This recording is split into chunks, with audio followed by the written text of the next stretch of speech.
এক মাস পর পুরোদমে খুলেছে স্কুল কলেজ সহ সব ধরনের শিক্ষা প্রতিষ্ঠান। এ নিয়ে বিস্তারিত জানাতে বরিশাল থেকে শফিক মুন্সি, চট্টগ্রাম থেকে যুক্ত হচ্ছেন সহকর্মী এ.কে.এম. নাজিম। প্রথমেই চলে যাচ্ছি বরিশালে। শফিক, শিক্ষা প্রতিষ্ঠানের শিক্ষার্থীদের উপস্থিতি কেমন দেখছেন, আর শিক্ষক, শিক্ষার্থী, অভিভাবকরা কি বলছেন?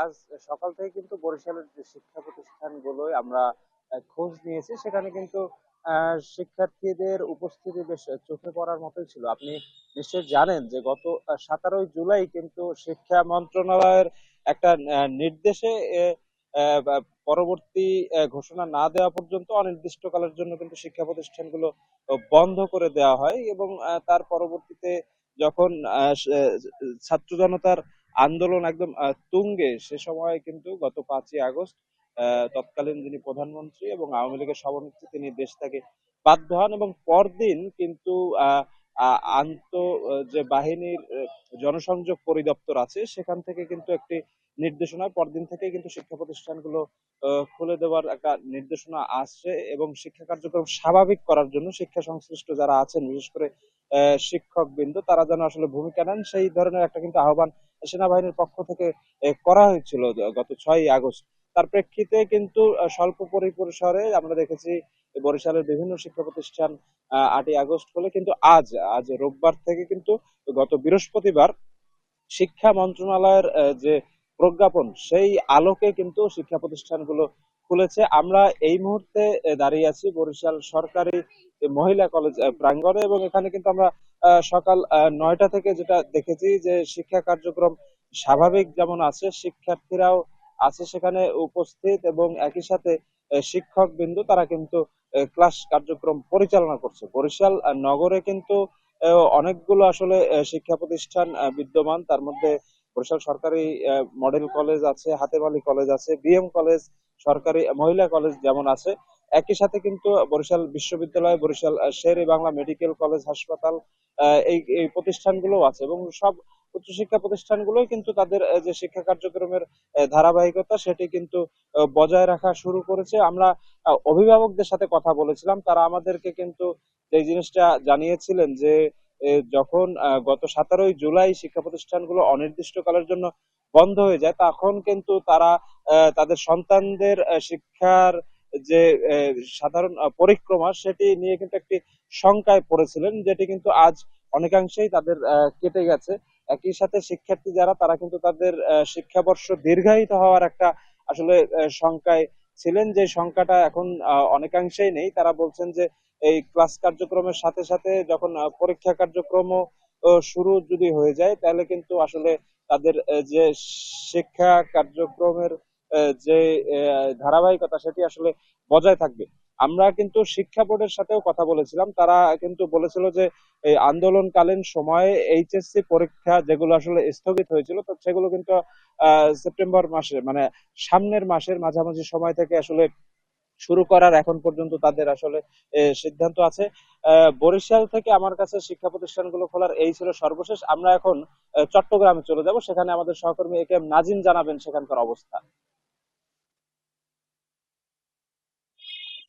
শফিক, যেমনটা বলছেন যে দীর্ঘ সময় ধরে শিক্ষা প্রতিষ্ঠানগুলো বন্ধ থাকার পরে গত 6ই আগস্ট মূলত চট্টগ্রাম নগরের চট্টগ্রামে এই শিক্ষা প্রতিষ্ঠানগুলো খুলে দেওয়া হয়, এবং এরপর পর আসলে শিক্ষা প্রতিষ্ঠান খুলে দিলেও প্রতিটি শিক্ষা প্রতিষ্ঠানে শিক্ষক এবং শিক্ষিকারা আসলেও কিন্তু কিছু কিছু শিক্ষার্থী এসেছেন কিন্তু গত 13 তারিখ থেকে মূলত সবগুলো শিক্ষা প্রতিষ্ঠানে শিক্ষার্থীরা এসেছেন, এবং পুরো দমে ক্লাস কার্যক্রম চলছে। আমরা সকাল থেকে কয়েকটি শিক্ষা প্রতিষ্ঠানে ঘুরে দেখেছি, সবগুলো শিক্ষা প্রতিষ্ঠান আসলে শিক্ষার্থীরা আহ, মানে অংশগ্রহণ করেছেন। গত কয়েকদিন আগে থেকে আসলে উপস্থিতি কম থাকলেও গত 2 দিন থেকে মূলত শিক্ষার্থীদের উপস্থিতি চোখে পড়ার মধ্যে, কারণ অভিভাবকরা বলছেন দীর্ঘ সময় ধরে শিক্ষা প্রতিষ্ঠানগুলো বন্ধ থাকার কারণে আসলে তাদের মাঝে এক ধরনের অস্বস্তি তৈরি হয়েছে, কারণ শিক্ষার্থীদের তাদের ছেলে মেয়েদের পড়াশোনা নিয়ে তারা উদ্বিগ্ন ছিল।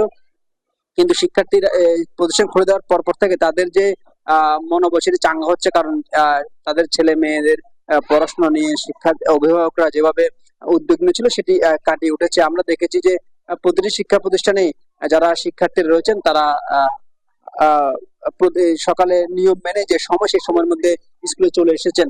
আমরা একটু কথা বলবো যে তুমি তো স্কুলে এসেছো, তোমার কেমন লাগতেছে? ভালো লাগছে। স্কুলে পড়ালেখা করতে অনেক ভালো লাগে আমার। যখন স্কুল বন্ধ ছিল তখন কেমন লাগছে? তখন বন্ধুদের সাথে দেখা করতে পারিনি, তখন অনেক খারাপ লাগতেছিল।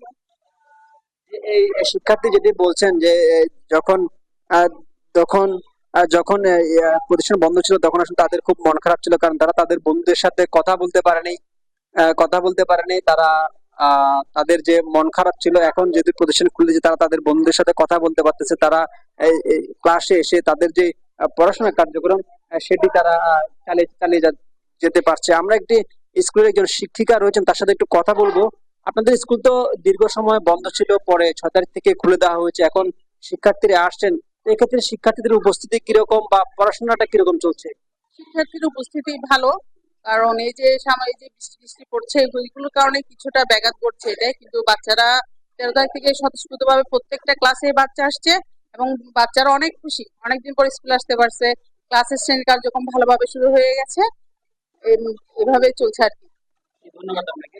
এই যে শিক্ষিকা যেমনটি বলছেন, যে ক্লাস শুরু হওয়ার পর থেকে শিক্ষার্থীরা ক্লাসে আসছেন, তারা নিয়মিত ক্লাস করছেন। আরেকটি বিষয় হচ্ছে যে আজ থেকে মূলত মাধ্যমিক, উচ্চ মাধ্যমিক যতগুলো স্কুল কলেজ রয়েছে সবগুলো খুলে দেওয়া হয়েছে বলে আমরা জেনেছি। গতকালকে একটি প্রজ্ঞাপন জারি করা হয়েছিল, সেই প্রজ্ঞাপন পরপরই আজ সকাল থেকে মাধ্যমিক, উচ্চ মাধ্যমিক, ডিগ্রি যতগুলো কলেজ বিশ্ববিদ্যালয় রয়েছে সবগুলো খুলে দেওয়া হয়েছে। কিন্তু বিশ্ববিদ্যালয়গুলোর ক্লাস কবে নাগাদ শুরু হবে সেই বিষয়ে আমরা এখনো জানতে পারিনি কবে নাগাদ বিশ্ববিদ্যালয় চালু হবে।